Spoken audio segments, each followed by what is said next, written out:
Vertical Media proudly presents Stellar Shock.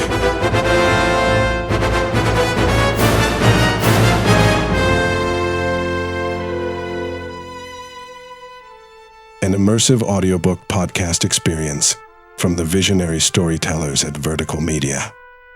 Book 1, Embers of Rebellion.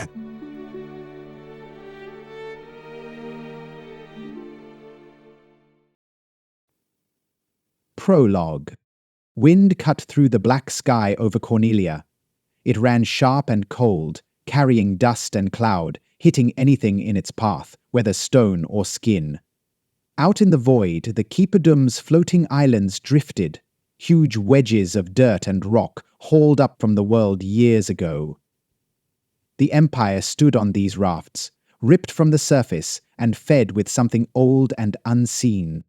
The largest islands moved slowest, as if pushing through water, rolling end to end once or twice in a night. Smaller ones swung wide or spun crooked, sometimes crashing together, sometimes splitting off and drifting away.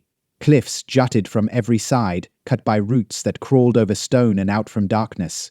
Thick vines hung across the edges. Some rocks spat waterfalls that fell and kept falling, turning to mist before they reached the fog below.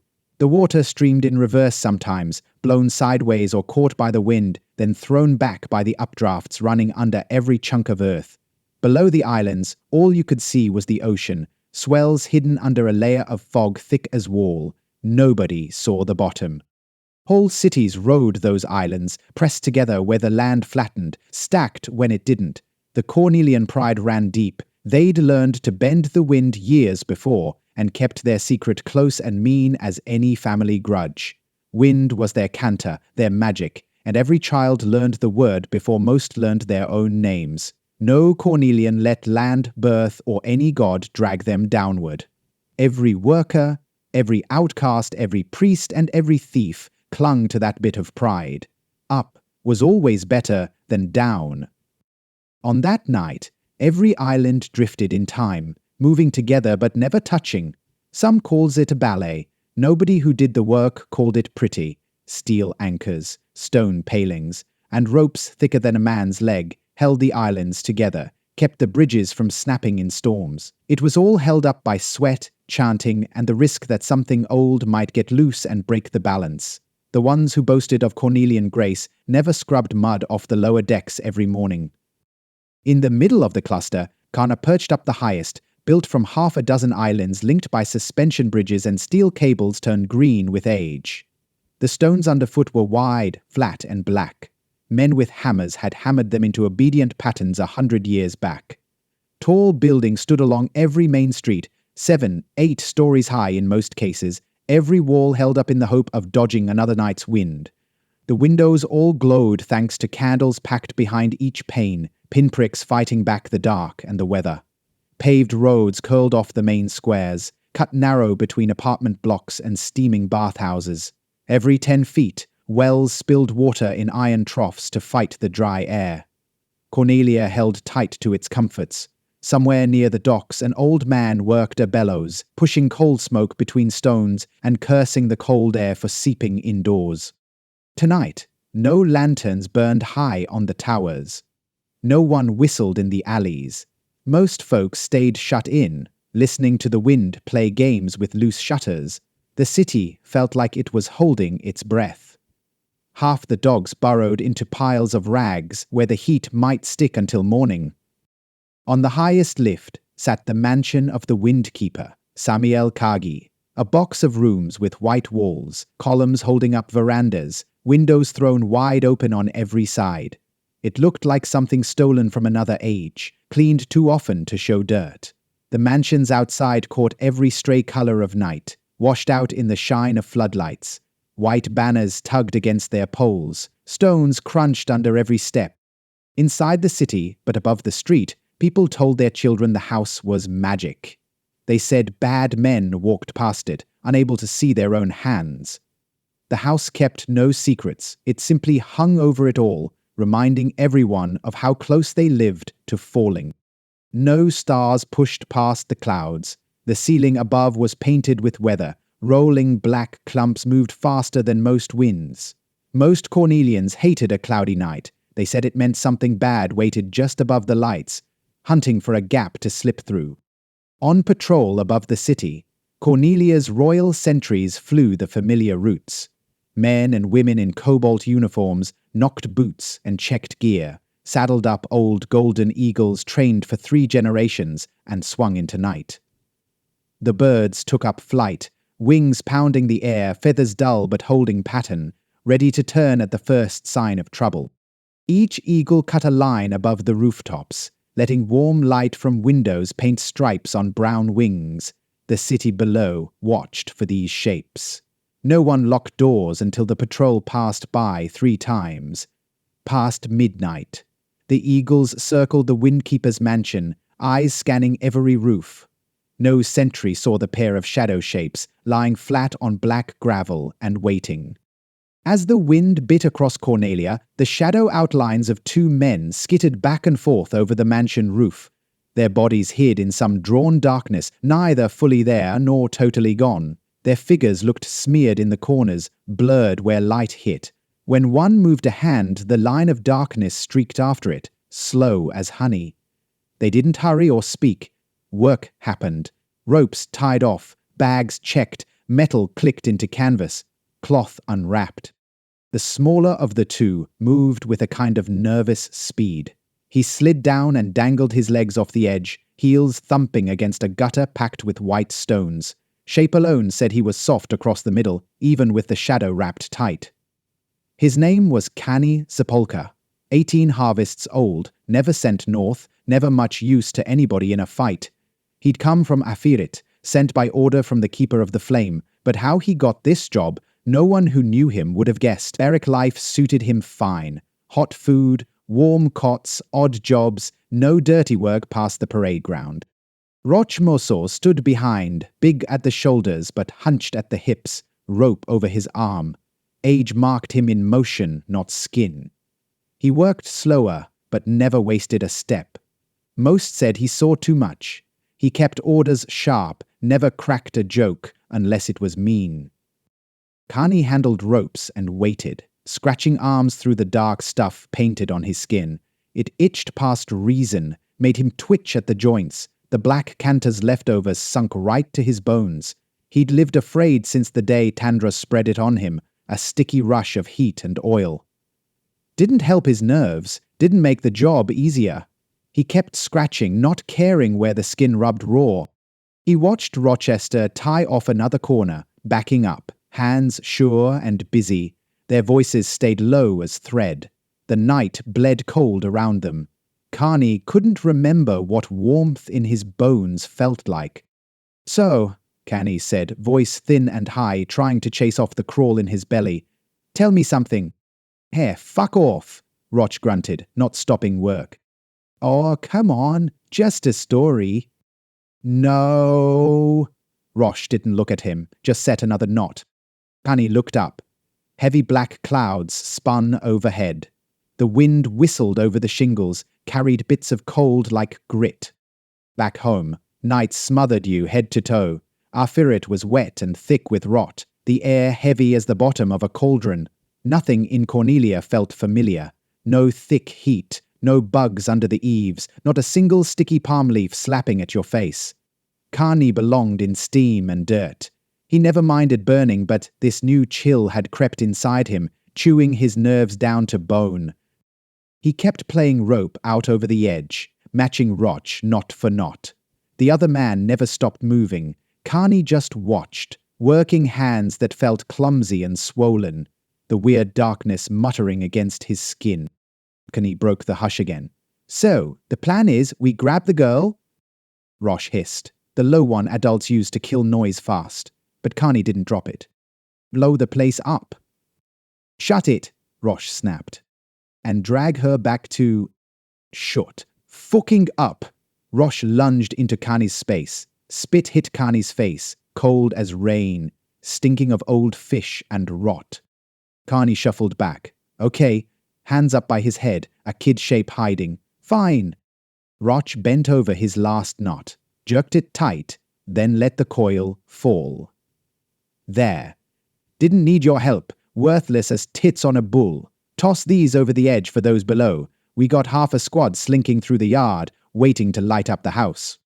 Both picked up bundles and kicked them over the flat roof. Ropes snaked down the white wall, snapping straight. They peeked down into the black, waiting for whatever came next, cold wind in their teeth, and the whole city asleep below. Fog pressed thick under the islands, but out where the night stretched blackest, other shapes moved. Deep below, broad shadows glided. Navy phoenixes, their wings slicing slow through vapor. Their torsos spat heat only seen by the faintest blue outline, fire held down, made cold for this night's work. Atop each, riders hunkered close, eyes black under helms, leather creaking beneath hands locked on reins. The birds kept low, riding thermals that slithered around floating stone, breath steamed from each beak. A hard stink came off them, sulfur and a sharp burnt metal mixed with sea salt drifting up from the ocean below. The riders eased their mounts between the roots and overhangs, jutting from the bottom of Cornelia's islands. Anyone looking down from above would see nothing but mist below. They missed the shadows easing upward, slaloming from one outcropping to the next. The bird's claws scraped stone, then released. Each time the noise got sucked back into the fog. The riders said nothing. Some gripped saddles hard enough to white their knuckles, waiting for the word to climb. One by one, the birds found a place in the black underbelly of Cornelia's biggest chunk. Ropes had been hammered in, thick as wrists, knotted rough, marked with spots of a glimmering green that caught the faintest runoff from the gaslights above. Some of those knots bled, a mineral ooze that left marks behind when you touched it, marking whose side you rode for and what you were willing to hold in your hands. A few old-timers whispered about that glow, said something had to die every time it burned. Above, one bird at a time, the phoenixes circled, wings spread, cold embers sparking out as the riders steered them into a slow upward coil. They stayed silent, rising high above the keeper's mansion, backlit only by the trembling lights that peeked out through waves of heavy cloud. When the birds reached their mark, each rider found their line in the sky, waiting. The eagles didn't see them, the wind whistled the wrong notes, and nobody below looked up. Farther out, drawn by those same ropes, floated a skinless, breathing mass the size of a city block. Down in the dark, another piece moved. A hajvan, part animal and part burden, floated in from the angle of the northwest. Its skin ran with mud and ringed by patches of dried blood that shone a dull emerald. Fins dragged behind it like chewed leaves, tentacles stretched from its gut, moving without any order, every so often grabbing a loose bit of rope, then letting go. The beast pulled its breath deep, let it roll out in a low, steady thrum. Sometimes the smell of it got sharp, like rot left in the sun. Rope spit into its skin. Some looped through iron rings driven right down to bone. A stretch of canvas tent, heavy as armor, ran down its spine. Someone had tried to make this monster look proper. Planked a bit of wood for a bridge at the front, staked down corners where they'd pop loose. None of it looked safe, but every tie stayed put for now.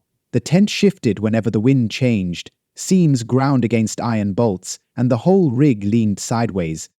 Inside the tent, red-armored men took up positions wherever they could squeeze a body. Rows shifted, boot heels sounding against the planking. Heat stuck to every surface, thick as syrup. The smell was sweat mixed with blood, the coppery kind that left no doubt what side you were on. Men hid tired eyes under dull helmets. A few looked like they'd been sick for a week. At the head of the beast, General Kaust Dinstbar stood out. He was taller than most, and didn't slouch. Muscle hung off his arms like corded wire, scar tissue climbing his neck straight to his jaw. Big burns puckered down one whole side, down under his uniform and into his back. You could see through his collar what the fire had left behind.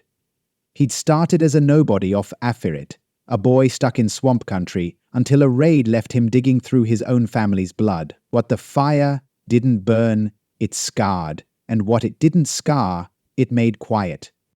Kaust's orders reached inside the tent as little more than a whistle and a nod. His men straightened up fast whenever he walked through. Some weeks ago, the keeper himself, Tandros Sugarra, picked Korst to lead this run, not for brains, but because he'd never once wavered. Korst would torch his own foot if the keeper told him it'd bring glory. Inside the tent, next to open crates and battered packs, soldiers scratched at their crimson armor as sweat rolled down their necks. Some pressed their hands to glowing nicks where the hajvan's blood had bled. That green glow didn't wash off, even in hard rain. The torches flickered as the hajvan drifted closer. Deep shadows danced between the old skins hung as privacy screens. No one made jokes here. Nobody did anything but prep for killing. The floor's carpet was wine-soaked, mashed flat by the steps of the keeper's men, deerskin, patched in with whatever hide they found on the road up from Afirit. Torches stuck into the walls burned low, oily smoke gathering over the ceiling beams. Tandros Sugarra, the keeper of the flame, sat at the far end. His eyes worked in the dark, ringed deep with shadow, sharpened into a predator's glaze. His breath came fast, but he never shifted in his chair. Lips curled back from yellow teeth. The hood and cloak he wore let nothing slip past. Dienstubar nodded low and spoke up. "My infinite spirit, the men are in position. Only Cornelia left." The words didn't shake. Tandros grinned, teeth flashing, voice heavy as stone. "Good, Korst. It all happens on my word." He flexed long fingers. Calloused knuckles cracked as he moved. "Go on, send the signal. Make sure they know we're here." Kaust raised one hand. Skin torn, veins lumped under the thick burns. "I'd draw the canta flare," he said, words coming clean and flat. He opened his palm. Fire ran up from nowhere, gathering free in the air.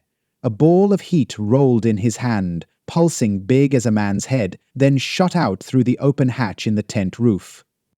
The sky outside went wrong. Black mixing into blood yellow, a wound streaking overhead as the flare burned over Carna. The keepers inside the tent stood stone still, waiting on what would follow. The first shadows hit the mansion grounds just after the flare. Carney and Roch watched from the roof, eyes narrowed, as squads of men with that same black canta swarmed the grass, bodies low, gear strapped chest and thigh. The night chopped their movements up into pieces, each one shadow, then flesh, then shadow again. These weren't city thieves or drunks. Every boot landed where it needed. Even in magic's haze, soldiers kept the habits drilled in by years of bruised mornings. Ropes twitched along the stone, hands grabbed at slack, tossed coils, locked harnesses through makeshift buckles. No voices. No calls for timing or warning. Orders came by gesture. 2 fingers jabbed east, a clenched fist for weight. 30, maybe 40 figures pressed up against the mansion's spotless wall. In another part of the world, this would have been a siege. Here, it was an insertion, quick and final. Every shadow looked ready to kill or die. The climb happened without spectacle. The black rope didn't glint, and no metal buckles caught light. Boots bit into alabaster, toes scraping into whatever seams the builders left. Kani watched clusters rise. He couldn't pick out faces, only movement. Someone slipped, the crunch of teeth, the sound of air sucked in, but nobody looked down. The line tightened, and the next man passed over without a word. Once the teams clustered by the edge, Roche signaled. He gave Carney a push. The kid's stomach rolled, but he let his legs cross the edge and lock onto the wall. He followed the rest, slow at first, then faster, as the ground fell away under him. Gravel from the roof slid down in little showers, ticking off of windowsills and drain pipes. His hands clenched until the knuckles hurt. His neck festered under the heat of the canta, sweat collecting where the shadow met the skin. If he bit his tongue, nobody would notice. Inside the top-floor rooms, noise was already starting. The first signs were the scrambled shouts of servants, quick, stumbling, muffled by doors and tapestries. The air bristled, thick with hot fear. Most in the house had never heard an alarm in their lives.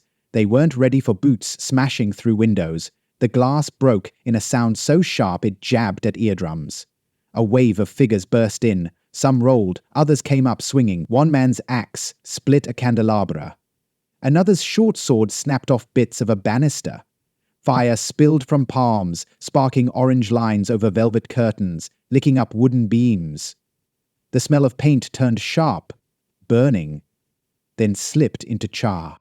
Splinters jumped up with every step. One invader got himself cut trying to vault a sofa. He didn't slow, blood coating knuckles. Nobody spoke. The old guards, awake too late, grabbed pikes and hunting daggers from walls, but most got steamrolled. Red armor from a ferret bit into anyone slow enough to hold a line.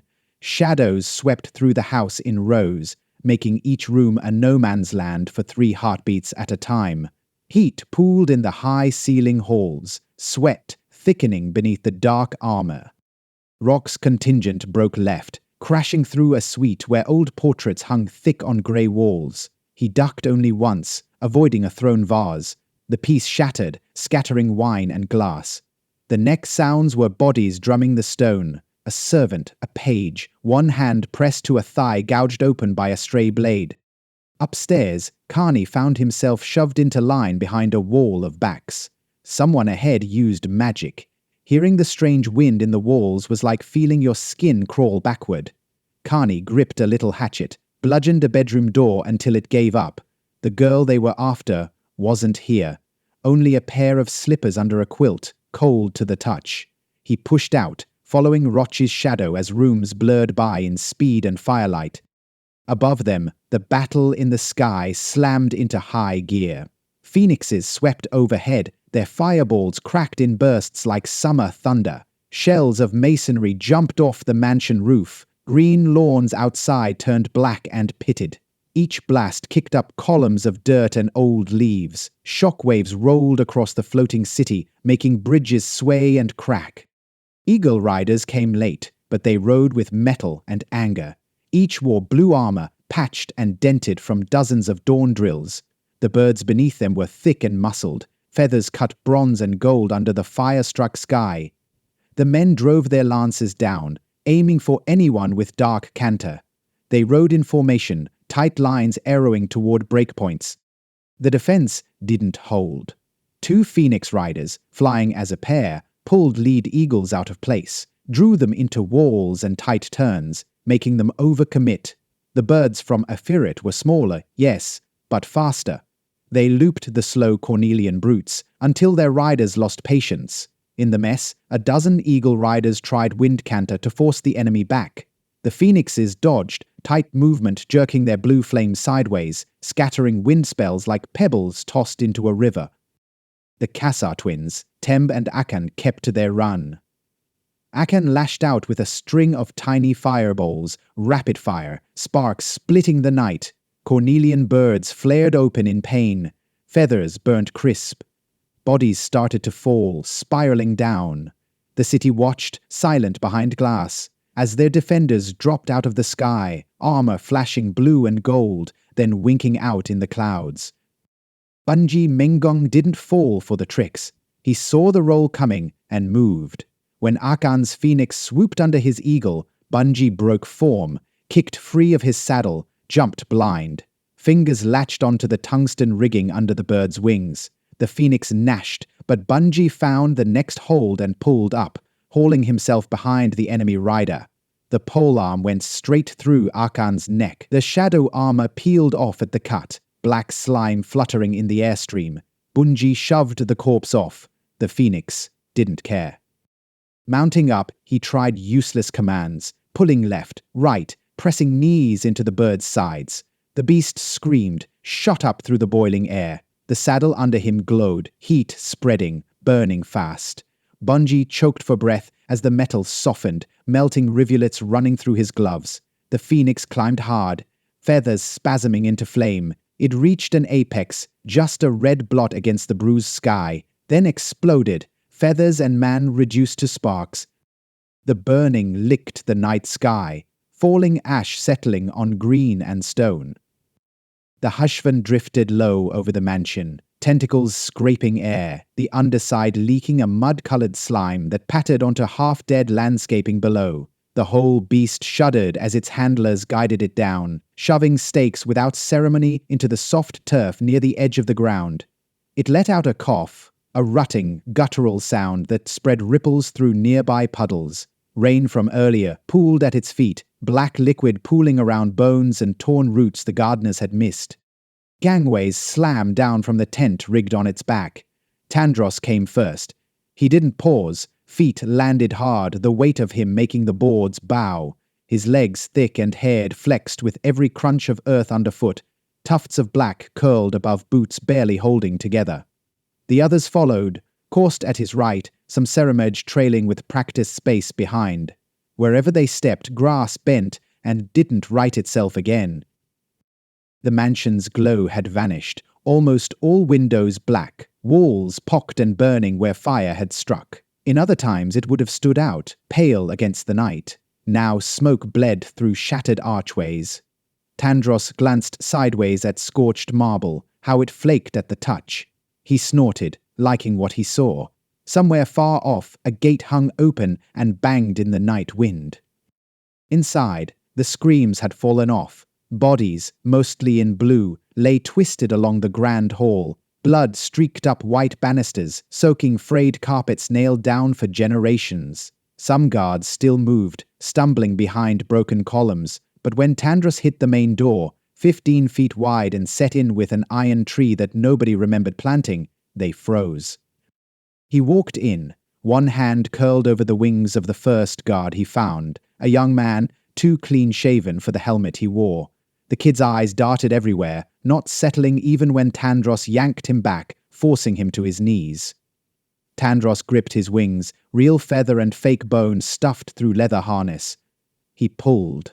The skin gave first, then the rest, ripped free from the muscle underneath. The soldier screamed, boots scrabbling for purchase on glossy stone, arms flailing for a grip that never found anything but blood. Wings came away with a wet crunch, red leaking out over the keeper's hands.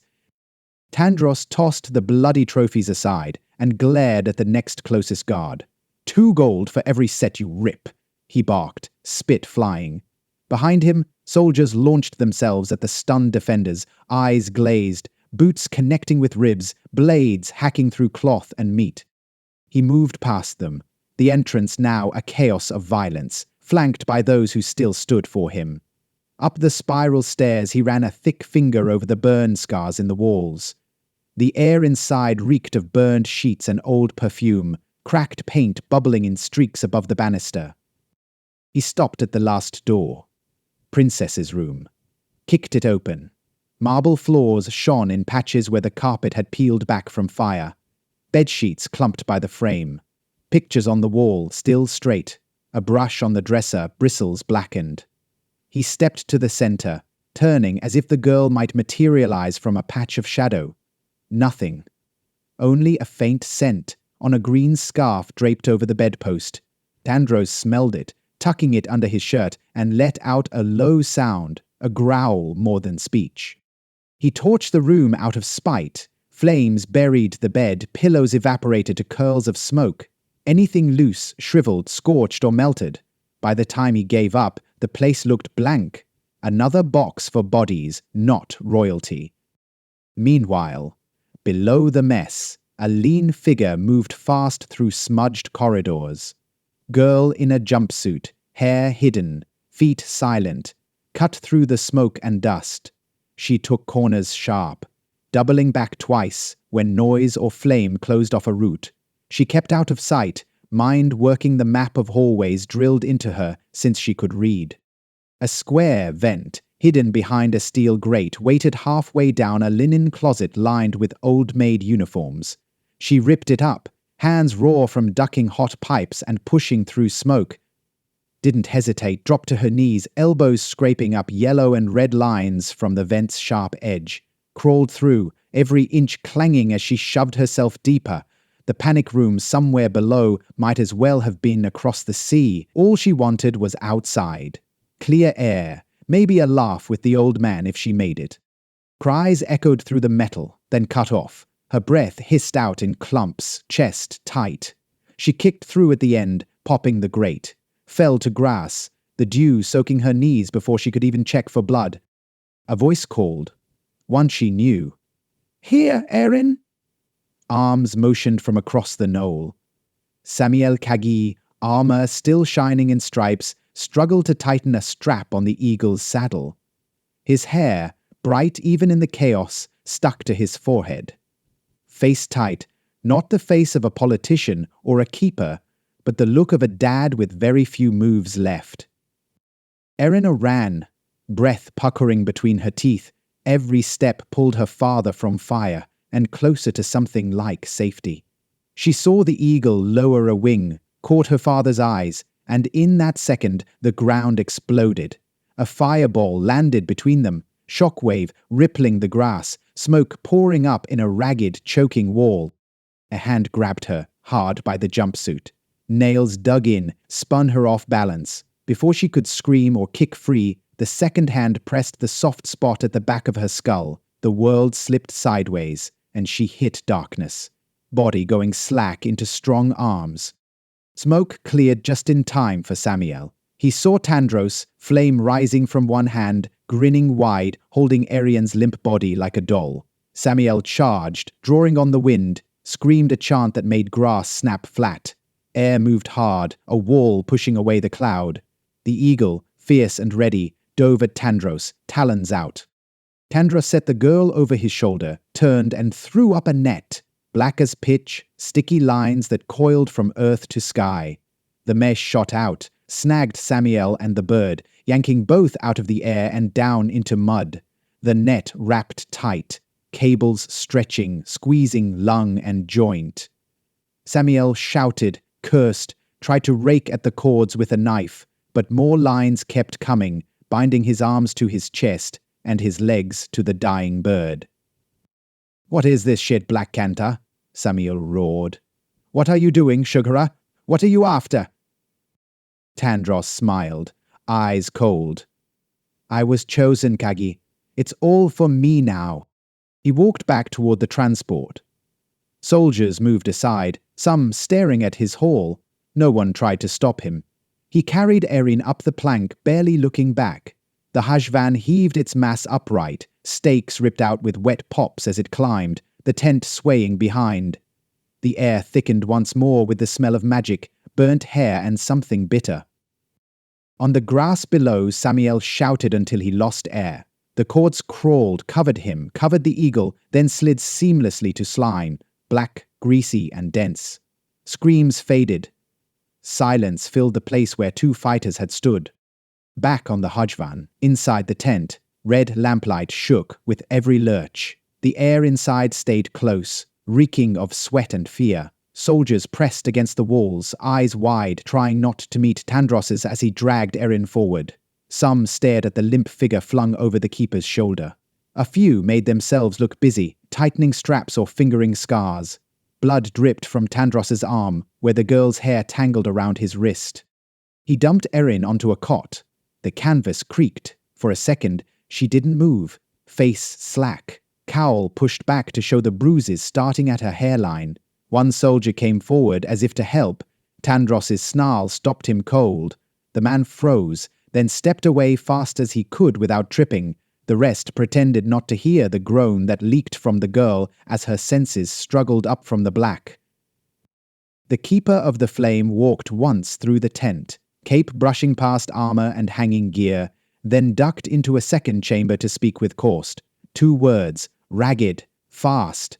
Korst nodded in reply and went to work, barking orders in short, ugly bursts.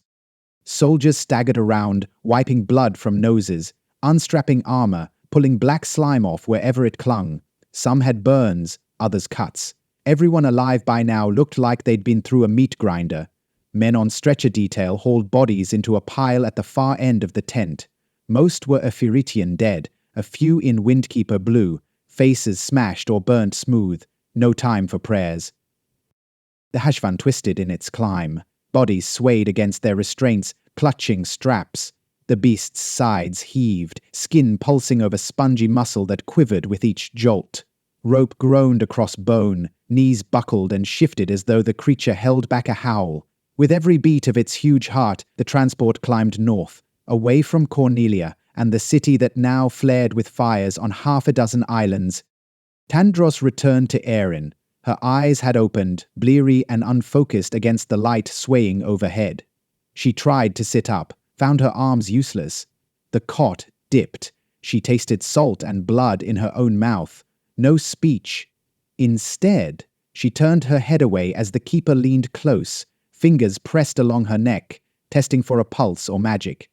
He stared at her, face contorted into a shape half smile, half snarl. The nubs of horn pressing out from his scalp twitched as he breathed.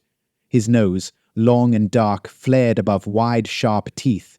His eyes didn't blink. He watched her with animal patience. "You're up," he said. The voice rolled out, slow. "That's good. Pay attention, Erine. This night makes you immortal." She felt the cot rock below her. With effort, she turned her head to watch Tandros stand, brushing dust from his cloak, the maroon fabric stained and bitten by fire. From the other chamber came a sharp crack, the sound of Korst barking for discipline, a boot finding a body part that didn't move fast enough. Armor rattled. A lamp swung wide, throwing strange shadows over Erin's face and onto the canvas wall. For a moment, she tried to gather herself, clawing at the tail end of panic. Every part of her ached where she'd been dropped or dragged. She stared at the floor. Her hair, half caked in blood and dirt, stuck to her cheek. Noise outside, the heavy breathing of the hajvan, tentacles slapping down along its own sides. The slap of something big thrown overboard. A corpse, maybe, or a chunk of useless gear. She could hear him pacing, could hear the soldiers murmuring to each other, too tired or scared to keep it out of earshot. The keep's tent trembled as the creature beat its path through high wind, its limbs adapting to crosswinds and stray rocks that brushed along the outskirts of the floating islands. Every staple in the tent's frame bent and threatened to rip out of its sockets. Welds whined and creaked overhead. No one spoke, except to curse or spit blood. Tandros stood facing a portal that looked out over the flames gutting Carna. He flexed his hands, claws extending as if stretching for a fight not yet over. His voice, half whisper, half growl, slid back to Erin. "They'll mourn you. The blue-tongued sheep down in Cornelia, the wind maggots, the pretty little keepers on their eagles. They'll be worth more dead and gone than you ever were up there, sitting next to your fool of a father." He turned. The fire behind him outlined the animal shape he'd become.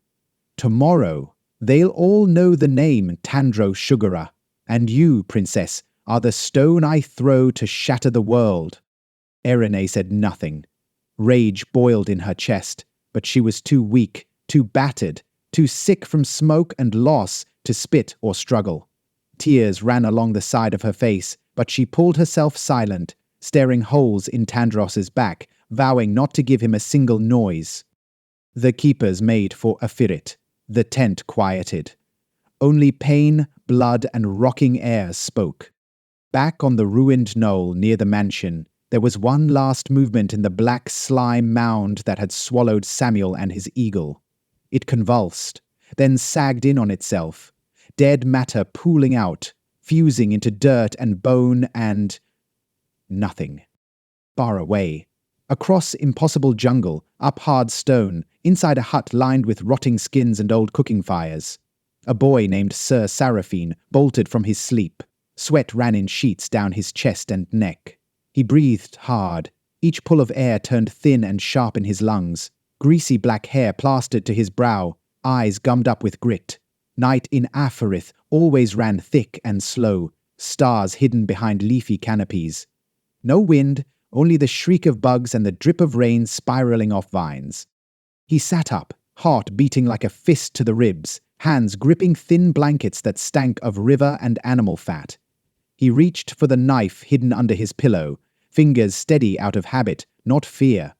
He looked around, half dazed, breaths finally slowing. The room held nothing but dust and the scrape of rats along his shelf. Sounds of this life. Not the one from the nightmare, no burning, no screaming winds, no red men with black canta. Just himself. Just the realization he'd been dropped into someone else's terror and now woke up trapped in his own uneasy skin. He wiped his face, looked at his palm, shiny with sweat. He crawled to the room's corner, drew his knees in, and pressed his back against hard planks.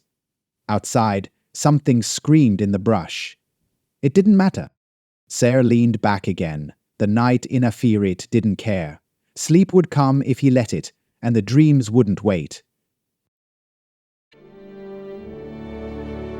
Thank you for listening to Stellar Shock, our immersive audiobook podcast.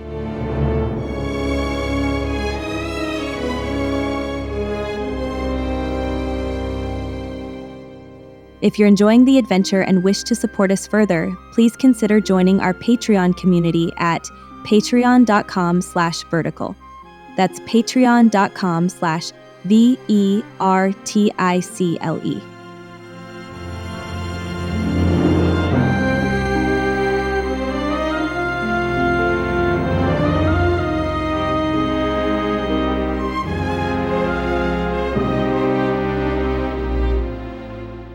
This episode of Stellar Shock is a production of Vertical Media, LLC, all rights reserved. Produced and edited by our talented team here at Vertical. The fabulous theme music was created exclusively for Stellar Shock and is used with permission.